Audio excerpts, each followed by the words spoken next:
सरकार लाई है विद्यार्थियों के लिए डिजिटल लाइब्रेरी। बच्चों के उज्जवल भविष्य के लिए बिहार सरकार है सदा अग्रसर और तैयार। कक्षा 1 से कक्षा 12 तक की सभी पाठ्य पुस्तक पूरक सामग्री एवं वीडियो अब शिक्षा विभाग बिहार सरकार द्वारा विकसित पोर्टल पर है उपलब्ध।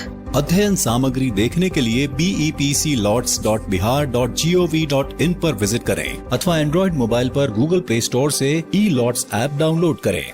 शिक्षकों, अभिभावकों एवं बच्चों से अनुरोध है कि इस लाइब्रेरी का अधिक से अधिक लाभ उठाएं और अपनी पढ़ाई जारी रखें। हेलो बच्चों, कैसे हैं आप? जैसा कि आपको पता है कि स्कूल बंद होने के कारण हम अपनी पढ़ाई दूरदर्शन के माध्यम से कर रहे हैं और हमारे लिए क्लास 3 से 5 की पढ़ाई प्रतिदिन दोपहर 4 बजे से 5 बजे तक शुरू हो चुकी है। हमें क्या करना है कि रोज़ाना समय पर अपनी पेंसिल और कॉपी के साथ मेरा दूरदर्शन मेरा विद्यालय कार्यक्रम में शामिल होना है, जहां हम नई नई चीज़ें सीखेंगे, वह भी मनोरंजक तरीके से। तो तैयार है ना आप सब? आज सबसे पहले हिंदी की कक्षा में खुलेगा कहानियों का खजाना और हम लोग देखेंगे एक कहानी जिसका नाम है डरपोक रेलगाड़ी।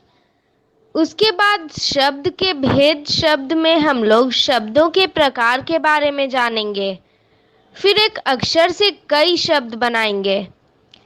उसके बाद चलेंगे अपने दोस्त गणित के पास और चित्र पहेली के माध्यम से संख्याओं को जानेंगे।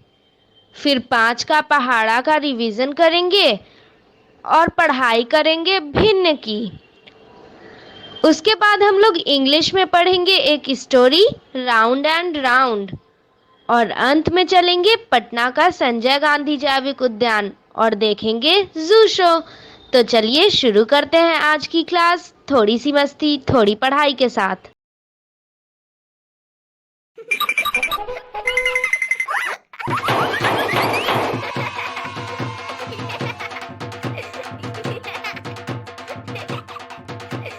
हेलो बच्चों, स्वागत है आपका हमारे शो में जिसका नाम है थोड़ी सी मस्ती थोड़ी पढ़ाई। जब मस्ती और पढ़ाई मिल जाते हैं तब कितना मजा आता है ना। चलिए, वक्त हो गया है खेल खेल में कुछ सीखने का। तो बुला लीजिए अपने माता पिता को, भाई बहनों को और दोस्तों को। साथ मिलकर बैठेंगे तो और मजा आएगा। अच्छा, कॉपी पेन तो लेकर आ गए हैं ना? चलिए, आप अब तैयार हैं।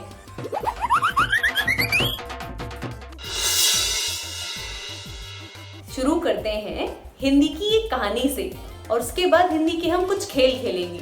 ठीक है, शुरू करते हैं कहानी।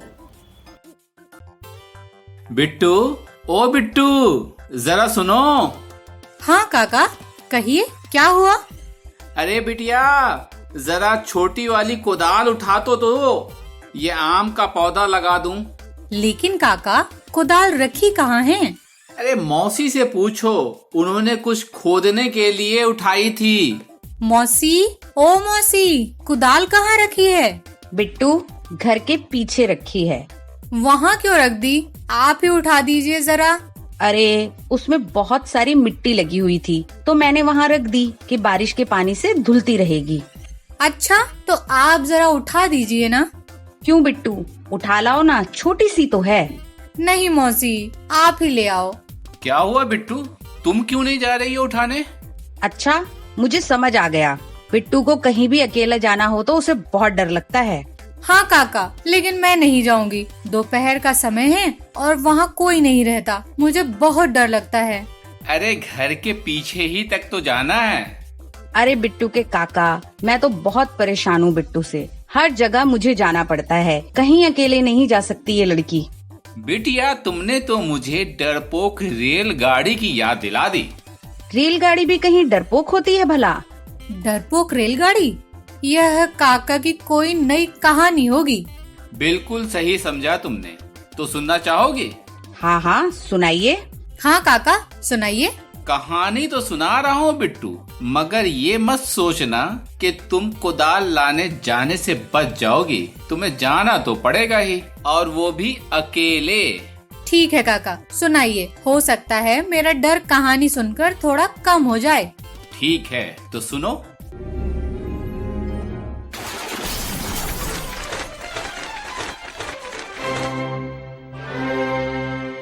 डरपोक रेलगाड़ी, लेखन भारती जगन्नाथन, चित्रांकन प्रीति कृष्णमूर्ति, हिंदी अनुवाद राजेश खर, नित्या नंदनी और श्रुति के लिए।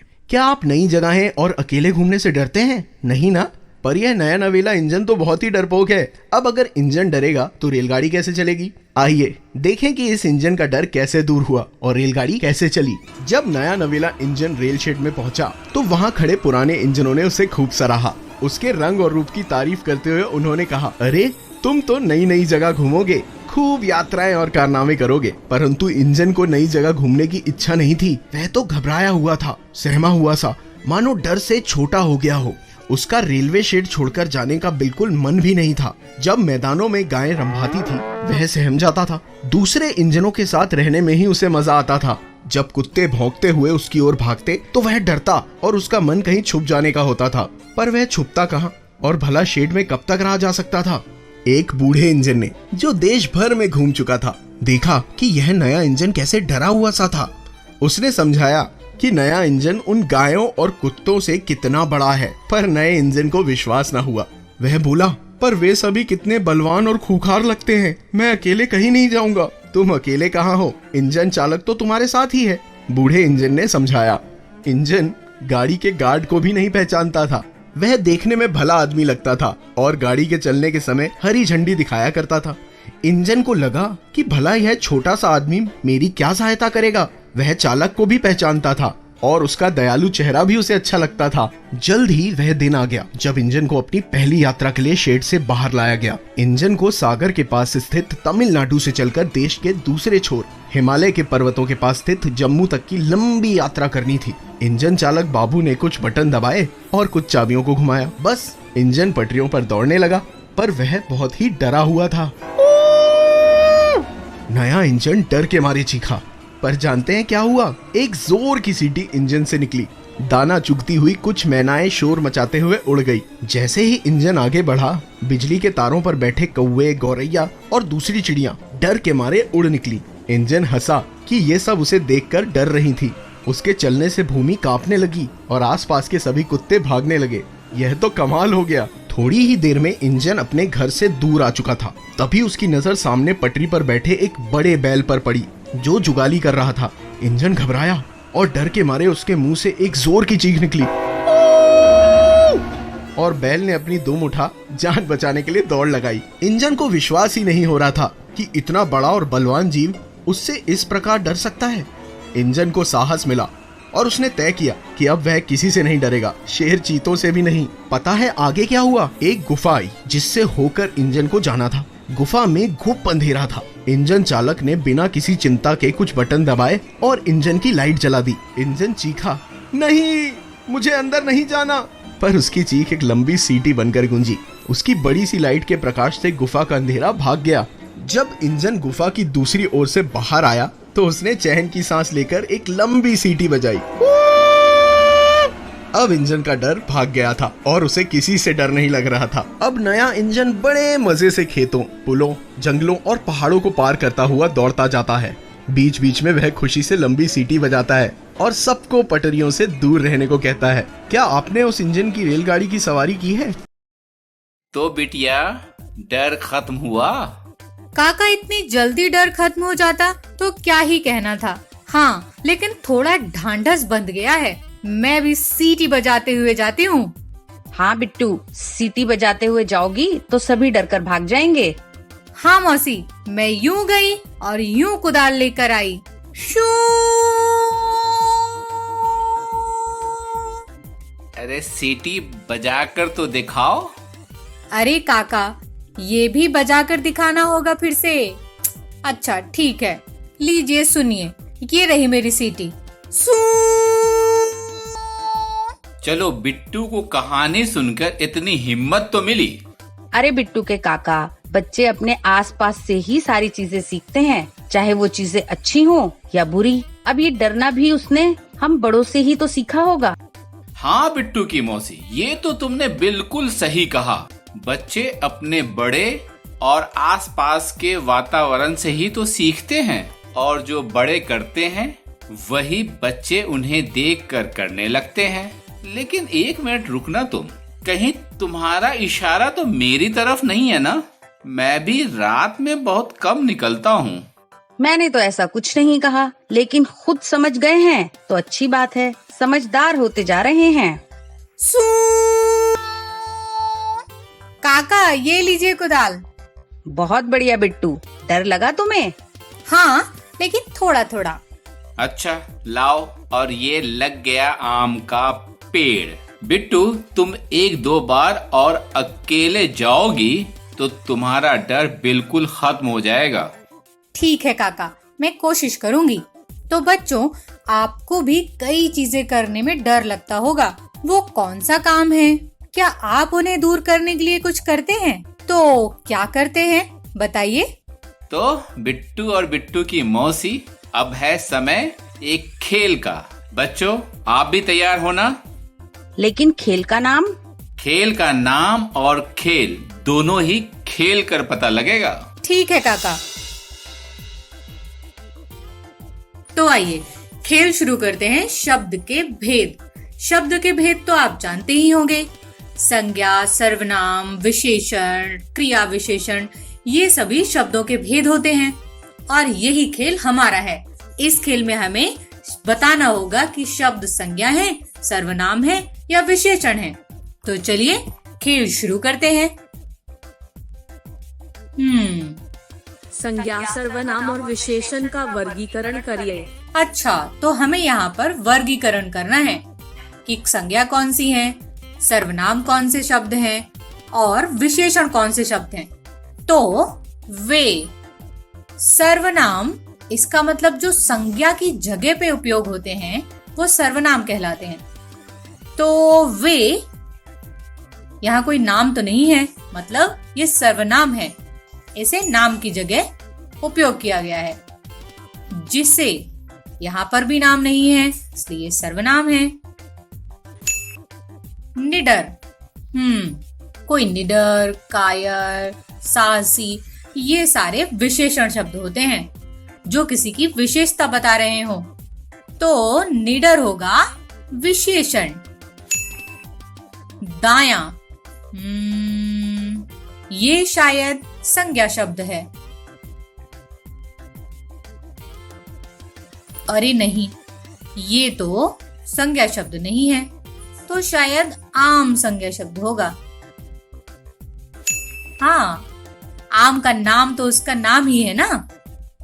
रामायण, ये भी ग्रंथ का नाम है।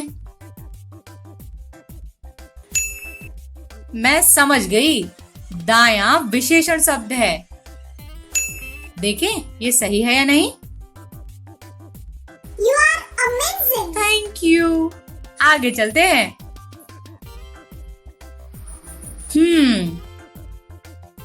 अच्छा, गद्दे, खिड़की, कौन, हवाई जहाज, ये। तो हवाई जहाज तो नाम है, ये रख देते हैं, इसे रख देते हैं संज्ञा।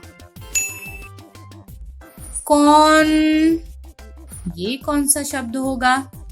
ये संज्ञा है, सर्वनाम है या विशेषण है? चलिए संज्ञा पर रख के देखते हैं। हाँ, ये संज्ञा है। खिड़की, ये भी संज्ञा है। अच्छा तो अच्छा, बुरा, ये सब तो विशेषण होता है। हाँ, गद्दे, ये शायद सर्वनाम होगा। खिड़की तो रख दिया, कौन भी रख दिया, हवाई जहाज भी रख दिया। ये होगा सर्वनाम। देखें क्या ये सही है? Try again. ओह, ये दोनों हमने गलत जगह रखे हैं। तो कौन जाएगा यहाँ और गद्दे जाएगा यहाँ। आप देखें क्या ये सही है? Congrats. Thank you. आगे चलते हैं। कार, जयपुर, आप, हिंदी, विशालतम, मुलायम। तो कार तो नाम हुआ, ये हो गया संज्ञा। जयपुर भी नाम हुआ। एक जगह का नाम ही है ना, जयपुर। आप सर्वनाम होगा क्योंकि नाम तो है नहीं यहाँ पे। हिंदी विशेषण होगा। विशालतम भी विशेषण होगा, विशाल, लेकिन नाम भी तो होता है, तो विशालतम शायद नाम भी होगा। अब देखें। Come on, you can do better. Try again. Yes, I can do better. Hindi, अच्छा हिंदी नाम है, ठीक है। और विशालतम तो सही था, तो यहाँ पे क्या आएगा? अरे मुलायम भी तो बचा था। देखिए अब सही है। Good job. Thank you. आगे चले। नीम, प्रगति, यह, नाव, खट्टा, तुम। तुम यहाँ नाम नहीं है, यानी सर्वनाम है। यह नाम नहीं है, यानी सर्वनाम शब्द है। नीम, नीम तो पेड़ का नाम है, एक संज्ञा है। प्रगति भी,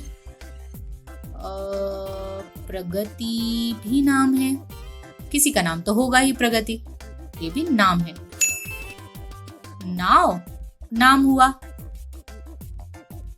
नाव का नाम नाव है ना। खट्टा विशेषण होगा। अब देखिए क्या सही है। That's very good. आगे चले। अरे वाह, यह खेल खेल कर तो बहुत ही मजा आया। खेल लिया खेल। वाह काका, यह खेल जितना मजेदार था उतना ही मेरे लिए मददगार भी था। मेरे लिए तो थोड़ा मुश्किल था, मैंने बचपन में ये सब पढ़ा था। कोई बात नहीं है बिट्टू की मौसी, खेल में समय तो लगता ही है। सबसे बड़ी बात ये है कि तुम दोनों ने खेल को पूरे मन से और मजे से खेला। बिट्टू, तुम्हें तो स्कूल में ये सब पढ़ाते होंगे? हाँ मौसी, मुझे स्कूल में भी यह शब्दों के भेद, संज्ञा, सर्वनाम, विशेषण बताया जाता है। तो अब लॉकडाउन के समय में थोड़ा रिवीजन हो गया। शब्दों से याद आया, आज तो बिट्टू की बारी है। हाँ हाँ, मुझे तो पहले से याद है। आज आप दोनों मेरी भरपूर खिंचाई कर रहे हैं। पहले मुझे कुदाल लेने भेजा, अब एक ये। इसका मतलब तुम समझ गई कि तुम्हारी कौन सी बारी है? हाँ हाँ, मुझे भी यही लगता है। हाँ काका, मैं समझ गई और मैंने पहले ही सोच सोच कर सारे शब्द अपनी कॉपी में लिख लिए थे। लेकिन कौन से अक्षर से लिखें? वही मौसी, ड से। बहुत बढ़िया बिट्टू, तो देर किस बात की है, सुनाओ। लेकिन याद रहे, टीवी देख रहे बच्चों ने भी लिख लिए होंगे शब्द और वे भी मिला रहे होंगे, संभल कर। तो मौसी और काका आप गिनना शुरू कीजिए। बच्चों, आपने भी ड से बहुत सारे शब्द बनाए होंगे। मैं यहाँ अपने शब्द स्क्रीन पर दिखा रही हूँ। आप देखिए मैंने कौन कौन से शब्द लिखे हैं, मैं पढ़कर बता रही हूँ। आप लोग गिनती करते जाना कि मैंने आपसे कम शब्द लिखे हैं या ज्यादा। ठीक है बिट्टू, बोलो। हाँ बिट्टू, तो शुरू करो। डंक, डंका, डंडा, डंडे, डकारना, डकैत, डकैती, डग, डगमग, डगमगाना, डगर, डटना, डढ़ियल, डपट, डपट्टे, डफली, डबडबाती, डबल रोटी, डर, डरना, डरा, डराना, डरावना, डरे, डरो, डला, डस, डांटना, डाक, डाक खाना, डाकघर, डाका, डाकिया, डाकू, डॉक्टर, डाढ़, डायरिया और डायरी, डाल, डालना, डालियां, डाली, डिजिटल, डिपो, डिब्बा, डिब्बी, डींग, डीजल, डील डॉल, डुबकी, डूबना, डेढ़, डेरा, डेरी, डोर, डोरा, डोरियों, डोरी, डोसा, डोलना। अरे वाह बिट्टू, तुमने तो कमाल ही कर दिया, इतने सारे शब्द लिख लिए। हाँ भाई, बिट्टू ने मेहनत तो बहुत की है। काका, लेकिन कल आपको यह मेहनत करनी पड़ेगी, बख्शा नहीं जाएगा किसी को। अरे बिट्टू, वो तो देख लेंगे बाद में। तो बच्चों, पहले तो आपको भी लगा होगा कि ड से बहुत कम शब्द होते हैं, लेकिन बिट्टू ने इतने सारे शब्द बता दिए, तो सोचिए और कितने शब्द होते होंगे।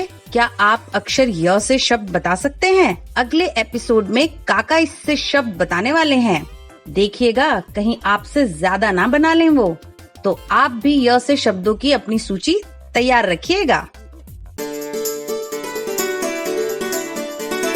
डर से नहीं, तैयारी से आगे कदम बढ़ाना है। रुकी जिंदगी में चहल पहल वापस फिर से लाना है। धोकर हाथ, पहन कर मास्क, सुरक्षित जीवन चलाना है। सुरक्षित जीवन चलाना है। डर कर नहीं, तैयारी से आगे कदम बढ़ाना है। डर कर नहीं, तैयारी से आगे कदम बढ़ाना है। रखेंगे 2 गज की दूरी, सबको पौष्टिक आहार खिलाएंगे, बच्चों और बूढ़ों का करेंगे ख्याल। रोगी नहीं, रोग से लड़ कोरोना को हराएंगे। स्वास्थ्य केंद्र फिर से खुल गए, जिनका लाभ उठाना है। रुकी जिंदगी में चहल पहल वापस फिर से लाना है।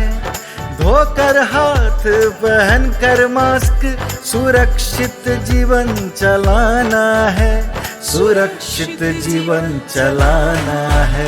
डर कर नहीं, तैयारी से आगे कदम बढ़ाना है। डर कर नहीं, तैयारी से आगे कदम बढ़ाना है।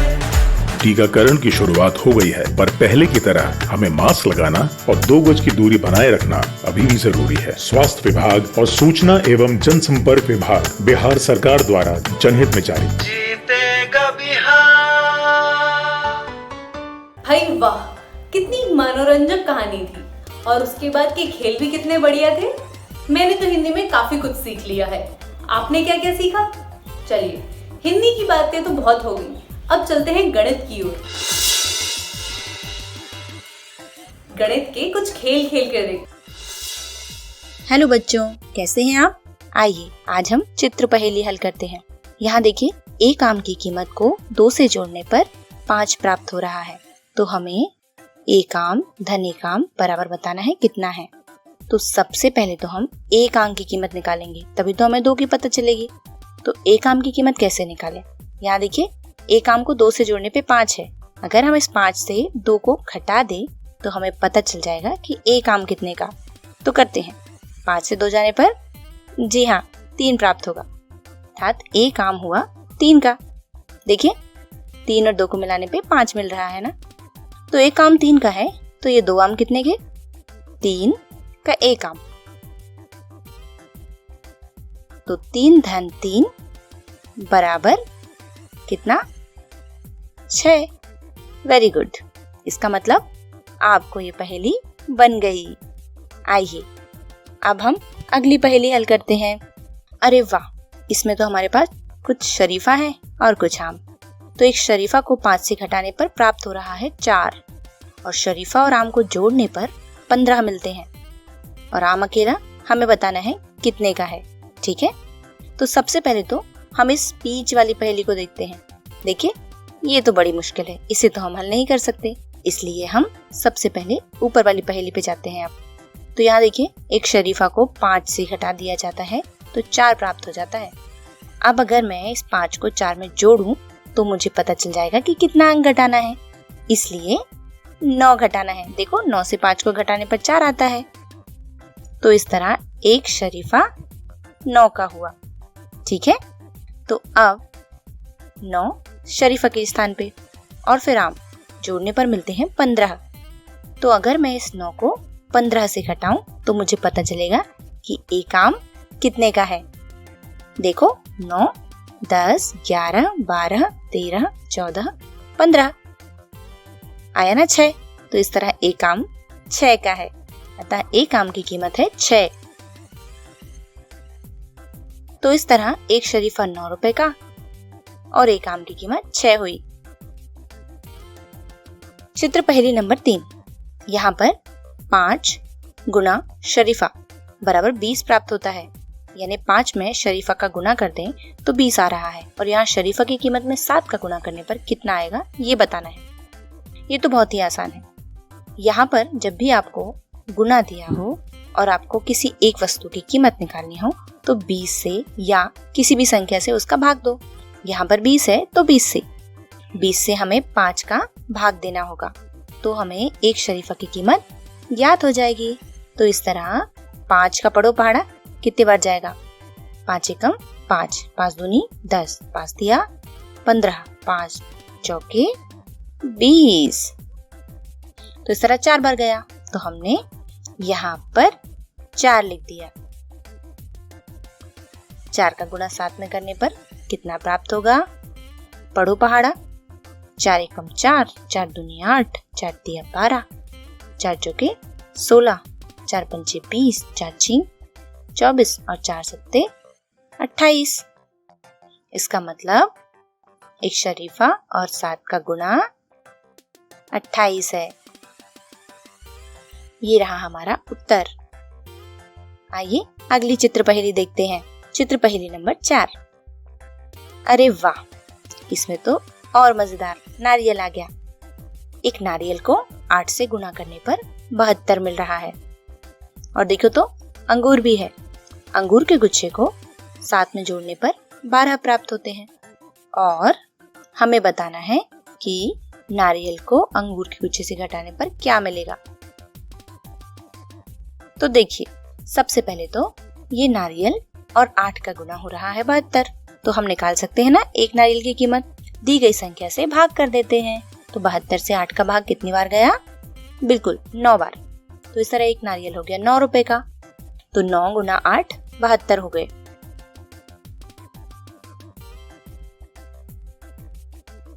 अब यहाँ देखिए, अंगूर का गुच्छा धन 7 बराबर हो रहा है 12।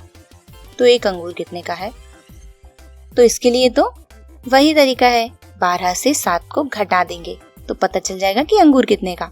तो 12 से 7 जाने पर 7, 8, 9, 10, 11, 12 5 प्राप्त होते हैं। इसलिए एक अंगूर का गुच्छा 5 का है। इसका मतलब अंगूर के गुच्छे की कीमत तो 5 है। अरे अब ये बहुत आसान है। अब हम बता सकते हैं कि एक नारियल को अंगूर के गुच्छे से घटाने पर कितना मिलेगा। नारियल की कीमत है 9 और अंगूर के गुच्छे की कीमत है 5। तो इस तरह 9 से 5 जाने पर, जी हाँ बिल्कुल सही, 9 से 5 जाने पर 4 प्राप्त होता है। बहुत अच्छे, हमने सारी चित्र पहेलियां हल कर ली। अब आपकी बारी है। ठीक है, फिर मिलेंगे। हेलो दोस्तों, तो आइए आज हम 5 का पहाड़ा पढ़ेंगे, पर उससे पहले आपको 2, 3 और 4 के पहाड़े अच्छे से पता होने चाहिए। पता है ना? अगर नहीं पता है तो आप 2, 3 और 4 का पहाड़ा जरूर पढ़ें। आज हम 5 का पहाड़ा पढ़ेंगे। मेरे साथ सोनू है। सोनू ध्यान से सुनेगा जब मैं 5 का पहाड़ा पढ़ूंगी और उसके बाद सोनू मेरे साथ दोहराएगा किस तरह से पढ़ना है और आपको भी साथ में दोहराना है, ठीक है? तो सबसे पहले आप सुनिए मैं कैसे पढ़ती हूँ ये 5 का पहाड़ा। 5 एकम 5, 5 दूनी 10, 5 तिया 15, 5 चौके 20, 5 पंचे 25, 5 छक्के 30, 5 सत्ते 35, 5 अट्ठे 40, 5 नम्मे 45 और 5 दहाई 50। तो अब सोनू भी साथ में दोहराने वाला है। चलो सोनू शुरू करते हैं, आप भी साथ में दोहराइए। 5 एकम 5, 5 एकम 5, 5 दूनी 10, 5 दूनी 10, 5 तिया 15, 5 तिया 15, 5 चौके 20, 5 चौके 20, 5 पंचे 25, 5 पंचे 25, वेरी गुड। 5 छक्के 30, 5 छक्के 30, 5 सत्ते 35, 5 छक्के 35, वेरी गुड। 5 अट्ठे 40, 5 अट्ठे 40, 5 नम्मे 45, 5 नम्मे 45, 5 दहाई 50, 5 दहाई 50, वेरी गुड। हेलो बच्चों, कैसे हैं आप? आप सबने खाना वाना खा लिया? क्या खाया आज खाने में? रोटियां खाई क्या? अच्छा बताओ, आपके पास कितनी रोटियां थी? एक या एक और आधा या फिर एक और एक चौथाई? क्या आप जानते हैं कि जब आप रोटी को भागों में तोड़ते हैं तो आप असल में भिन्न सीख रहे होते हैं। आइए जाने भिन्न के बारे में थोड़ा और। क्या आप इस आकृति को देख सकते हैं? ये कौन सी आकृति है? हाँ, आप बिल्कुल सही हैं। यह एक वर्ग है। आइए हम इस वर्ग को 4 बराबर भागों में बांट लेते हैं। मैं इनमें से एक हिस्से को एक कागज पर रख लेती हूँ। क्या आप बता सकते हैं कि मैंने कागज पर वर्ग का कितना हिस्सा रखा? मैंने वर्ग को 4 भागों में बांटा और उसमें से एक हिस्से को कागज पर रख दिया, मतलब मैंने वर्ग का 1/4 भाग निकाल दिया। यह एक भिन्न है और इसे 1/4 ऐसे लिखा जाता है। अब अगर मैंने इन 4 भागों में से 2 को कागज पर रखा, फिर मैंने कितना भाग निकाला है? इस बार मैंने 2/4 भाग निकाला है, यानी 2/4।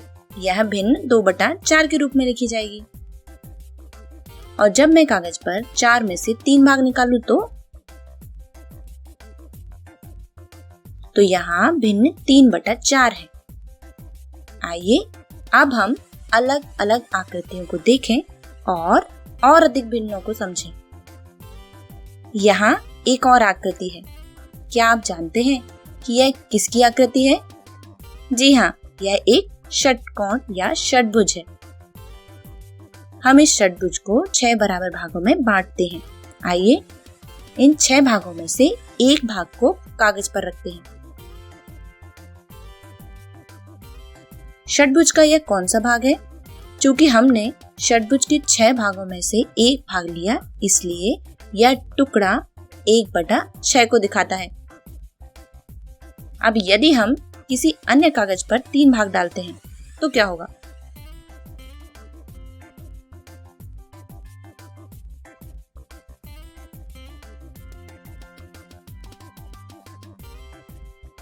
ये टुकड़े षटभुज के 3/6 भाग को दर्शाते हैं। यह भिन्न 3/6 द्वारा दर्शाया गया है। अब यदि हम कागज पर षटभुज के 5 भागों को रखते तो क्या होता?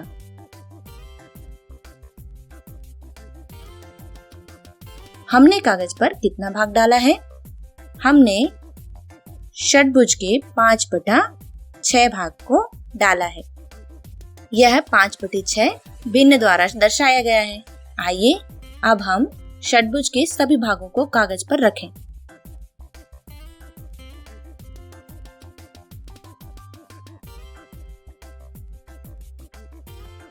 इसका क्या मतलब है?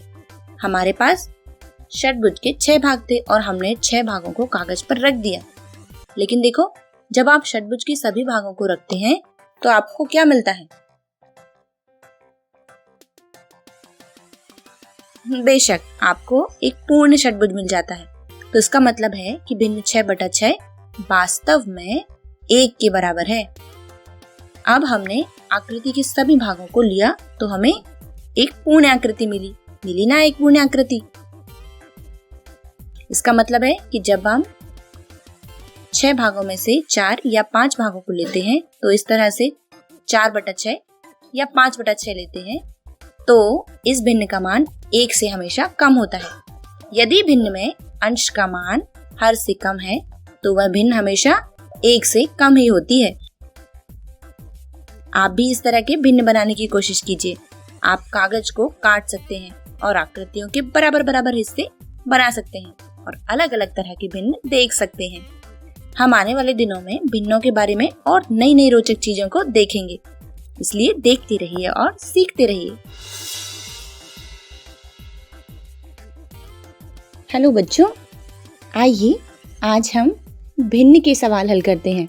सवाल है, रहीम चाचा ने अपने 4 बच्चों के लिए एक हलवे का टुकड़ा खरीदा। अगर चाचा ने सभी बच्चों को समान टुकड़े दिए हों तो प्रत्येक बच्चे को हलवे का कितना हिस्सा मिला होगा? आइए इसे हल करते हैं। ये है एक हलवे का टुकड़ा। रहीम चाचा ने अपने 4 बच्चों के लिए एक हलवे का टुकड़ा खरीदा है, ये रहा। और चाचा ने इसके कितने हिस्से किए हैं? 4 समान टुकड़े किए इस तरह से। तो कुल हिस्से कितने हैं और प्रत्येक को कितना हिस्सा मिलेगा, सब कुछ पता करते हैं। देखिए, सबसे पहले हमें पता करना होगा कि कुल किए गए हिस्से हैं कितने।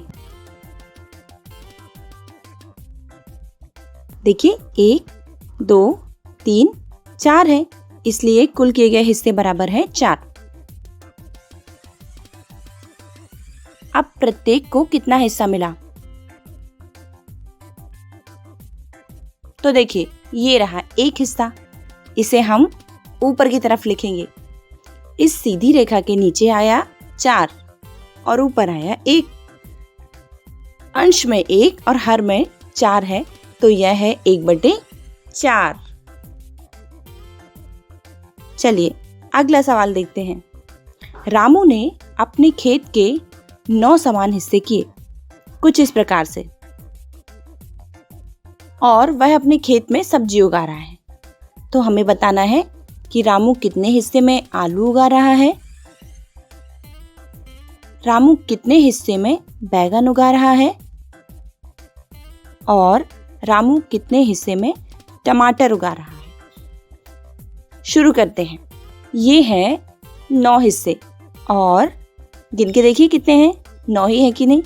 1 2 3 4 5 6 7 8 9, जहाँ टमाटर, बैगन, आलू, मिर्ची, पालक सब कुछ लगा हुआ है। तो कुल खेती के समान हिस्से हैं 9। 9 कुल है, इसलिए वह हर है, तो हर बराबर 9 है। इसे हम सीधी रेखा के नीचे की तरफ लिखेंगे। रामू कितने हिस्से में आलू उगा रहा है? देखिए, ये रहा पहला हिस्सा और ये दूसरा, इसलिए रामू 1 और 1 2 हिस्से में आलू उगा रहा है, तो 2 हम अंश में लिखेंगे इस तरह से। आइए अब हम अगला प्रश्न देखते हैं। अगला प्रश्न पूछा है कि रामू कितने हिस्सों में टमाटर उगा रहा है। देखिए तो टमाटर कितने हिस्सों में है। ये रहा 1, ये 2 और ये 3। ये 3 हिस्से हैं। ये 3 हम कहाँ लिखेंगे? अंश में लिखेंगे, सीधी रेखा के ऊपर। तो इस तरह रामू 3/9 हिस्सों में टमाटर लगा रहा है। और अब तीसरा प्रश्न है, रामू कितने हिस्से में पालक लगा रहा है। ठीक है, तो पालक कितने हिस्से में उगाने वाला है, ये आप स्वयं पता कीजिए और बताइए कि क्या आप बताएंगे कि रामू सबसे ज्यादा किस हिस्से में कौन सी सब्जी उगा रहा है। पता करके बताइएगा। बढ़ते हैं अगले प्रश्न की ओर। अगला सवाल है, राजू को अपने घर से स्कूल पहुंचने के लिए 500 मीटर का पैदल सफर करना पड़ता है। अगर राजू आधा अंतर चलकर थोड़ा आराम करता है तो वह कितने मीटर पर आराम करता है? देखिए, ये है हमारे राजू का घर। यहाँ से राजू पैदल पैदल स्कूल की तरफ जाता है, जहाँ उसके कुछ दोस्त भी खड़े हैं।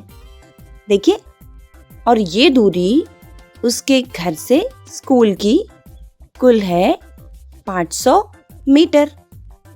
तो 500 मीटर का आधा करना है हमें। ये रहा आधा अंतर, वो यहाँ तक चल लेता है, फिर रुक जाता है थोड़ा सा। तो बताइए आधा अंतर मतलब कितना? आइए इसे देखते हैं। आधा यानी 2 समान हिस्से करना और एक हिस्से को बचा लेना। अब आधा यानी 2 समान हिस्से करना और एक हिस्सा ले लेना। तो देखिए, ये हुआ 500 मीटर का आधा हिस्सा। कैसे निकलेगा? 500 मीटर गुना आधा, और 500 मीटर एकम 500 मीटर और भाग में पहुंच गया 2। चलो भाग करते हैं। 2 का भाग 5 में देंगे तो जाएगा नहीं, 2 बार जाएगा और 1 बचेगा तो 10, यानी 2 पंचे 10 और ये 0, इस तरह 250। तो ये पूरा है 500 मीटर और आधा अंतर है 250 मीटर। इसका मतलब है राजू 250 मीटर पर आराम करता है। हम दूसरे सवालों के साथ फिर मिलेंगे। दोस्तों, आज की कहानी का नाम है राउंड एंड राउंड। इस कहानी के लेखक हैं माधव चव्हाण और चित्रकार है रुजुता घाटे।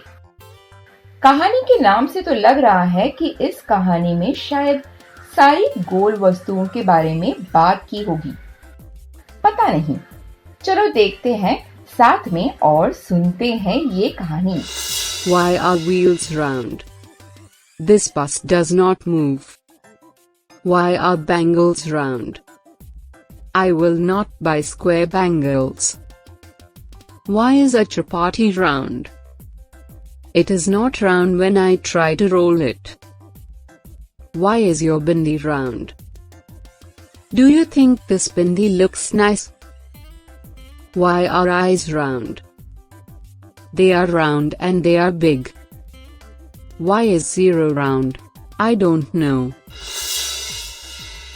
मैं कहानी अपने कॉपी में लिखना भूल ही गई, इसीलिए मैं इसे वापस सुनूंगी। Why are wheels round? This bus does not move. Why are bangles round? I will not buy square bangles. Why is a chapati round? It is not round when I try to roll it. Why is your bindi round? Do you think this bindi looks nice? Why are eyes round? They are round and they are big. Why is 0 round? I don't know. यह कहानी तो बढ़िया थी, सुनने में मजा आया। इस कहानी में बहुत सारी गोल चीजों के बारे में सवाल पूछे गए और जवाब भी दिए गए। सारे सवाल और जवाब एकदम अनोखे तरीके से प्रस्तुत किए गए थे। मैंने इन्हें अपने कॉपी में लिख लिया है। अब इसे प्रैक्टिस करके अपने घर वालों को सुनाती हूँ।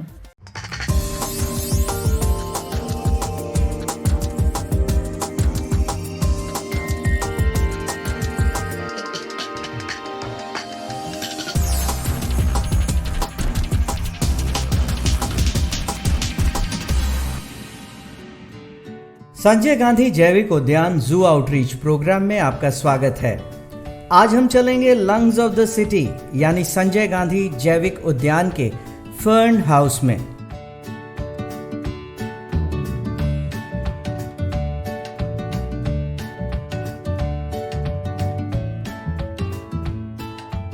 फर्न को जड़, तना, पत्ती 3 भागों में बांटा जा सकता है।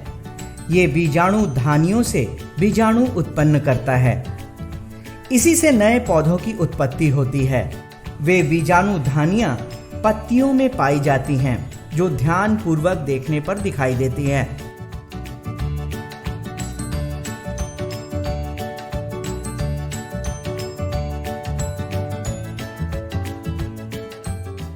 फर्न आमतौर पर नम अंधेरे जंगलों की सतह पे उगते हैं। ये कुछ चारागाहों और खुले स्थानों पर भी पाए जाते हैं। इसमें फर्न हाउस में अलग अलग तरह के फर्नों को रखा गया है और ये ग्रीन हाउस की तरह स्ट्रक्चर बनाया गया है। और जैसा कि हम जानते हैं कि फर्न को उनके जीवन यापन के लिए मॉइस्ट प्लेस की आवश्यकता होती है और ये ड्राई में सर्वाइव नहीं करते हैं, और उसी से मिलता जुलता स्ट्रक्चर बनाने के लिए इसमें इरिगेशन के लिए स्प्रिंकलर इरिगेशन की व्यवस्था की गई है। अलग अलग तरह के जो फर्न हैं उसे काफ़ी मॉइस्ट रखा जाता है और इन्हें अलग अलग रिजीम पे टाइम रिजीम में पानी के जरिए इसमें स्प्रिंकलर किया जाता है। फर्न्स जो होते हैं इनका जो रिप्रोडक्टिव ऑर्गन है वो स्पोर के थ्रू इनका डिसेमिनेशन और प्रोपेगेशन होता है। तो यहाँ पे जो भी फर्न है उसके प्रोपेग्यूल्स होते हैं, स्पोर्स होते हैं, उसके थ्रू जो रीजनरेशन आते हैं तो हम लोग उसको प्रोपेगेट करके अलग में फिर नए नए प्लांट्स इसमें पॉट्स में लगाते हैं। यहाँ पे लगभग 58 तरह के फर्न्स हैं। हमारा ये प्रयास होता है कि जो भी दर्शक यहाँ आते हैं उन्हें फर्न्स के बारे में भी बताया जाए, अलग अलग तरह के जो लाइफ फॉर्म्स हैं प्लांट्स के उसके बारे में बताया जाए कि कैसे इनका इवोल्यूशन हुआ है और इनमें जो भी मॉडिफिकेशंस पाए जाते हैं जो क्लाइमेटिक कंडीशन को सूट करने के लिए या उस तरह के एग्रो क्लाइमेटिक जोन्स में सर्वाइव करने के लिए इनमें जो संरचनाएं जो मॉडिफिकेशन प्रकृति के द्वारा किया गया है, तो हमारा ये उद्देश्य होता है कि जो विजिटर हैं उनको हम लोग ये बताएं। ये पौधे अधिकतर शाकीय होते हैं, कभी कभी लताएं और वृक्ष रूप में भी पाए जाते हैं। वृक्षीय फर्न के तने सीधे और शाखा रहित होते हैं। इनकी चोटियों पर तार जैसी पत्तियां होती हैं।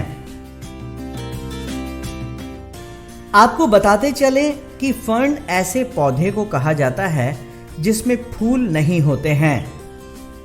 अतीत में फर्न को अन्य बीजाणु असर वाले संवहनी पौधे वैस्कुलर प्लांट्स के साथ शिथिल किया गया था, जिसे अक्सर फर्न अलायंस या फर्न सहयोगी कहा जाता है।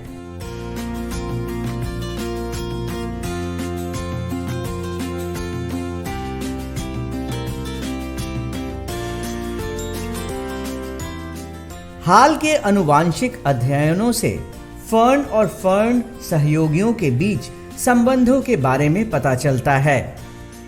सबसे पहले फर्न हॉर्सटेल से निकटता से संबंधित प्रतीत होते हैं। वास्तव में हॉर्सटेल को अब फर्न के रूप में वर्गीकृत किया गया है। फर्न हाउस, पटना जू का फर्न हाउस काफ़ी लोगों में, खासकर युवाओं में काफ़ी अपना महत्व रखता है। यहाँ लोग आकर के काफ़ी देर तक उसमें समय गुजारते हैं और फर्न के बारे में उसकी जानकारी प्राप्त करते हैं। कुछ लोग वहाँ हैं जो कि उसके बारे में जानकारी भी देते हैं। कई लोग तो उसके प्रजातियों के बारे में नोट करके भी ले जाते हैं। फर्न हाउस का देख रेख में काफ़ी ध्यान दिया जाता है। उसके रख रखाव के लिए मॉइस्चर मेंटेन किया जाता है, ह्यूमिडिटी, पानी का फव्वारा हमेशा दिया जाता है। चूँकि फर्न जो भी हैं वो नमी वाले जगह पे ज़्यादा होते हैं, नमी में ही सर्वाइव बड़े अच्छे तरह से करते हैं। इसके ख्याल से पटना जू में उसको विशेष तरह से रखा जाता है एवं उसकी देखरेख की जाती है। पारिस्थितिक रूप से फर्न समशीतोष्ण और उष्णकटिबंधीय क्षेत्रों के छायांकित नम जंगलों के सबसे अधिक पौधे हैं। कुछ फर्न प्रजातियां मिट्टी पर समान रूप से बढ़ती हैं। संवहनी पौधे वास्कुलर प्लांट्स, जिसे ट्रेकोफाइटस के रूप में भी जाना जाता है, पौधों का एक बड़ा समूह बनाते हैं जिन्हें भूमि के पौधों के रूप में परिभाषित किया गया है, जिसमें लिंगिफाइड टिश्यू होते हैं।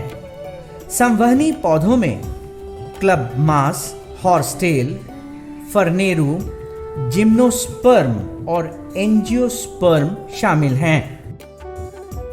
संजय गांधी जैविक उद्यान के फर्न हाउस में फर्न्स के अलावा कुछ छांव में रहने वाले अन्य सजावटी पौधों को भी रखा गया है। ये पौधे देखने में बेहद सुंदर होते हैं और यहाँ आने वाले दर्शकों के बीच बेहद लोकप्रिय हैं। आज के लिए बस इतना ही। कल फिर मिलेंगे जू शो के एक और कड़ी के साथ। तब तक के लिए नमस्कार।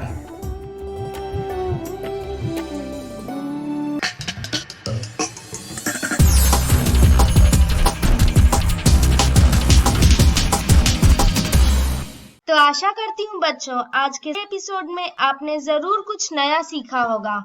तो घर पर रहें, पढ़ते रहें, बढ़ते रहें। मिलते हैं अगले एपिसोड में। बाय बाय बच्चों।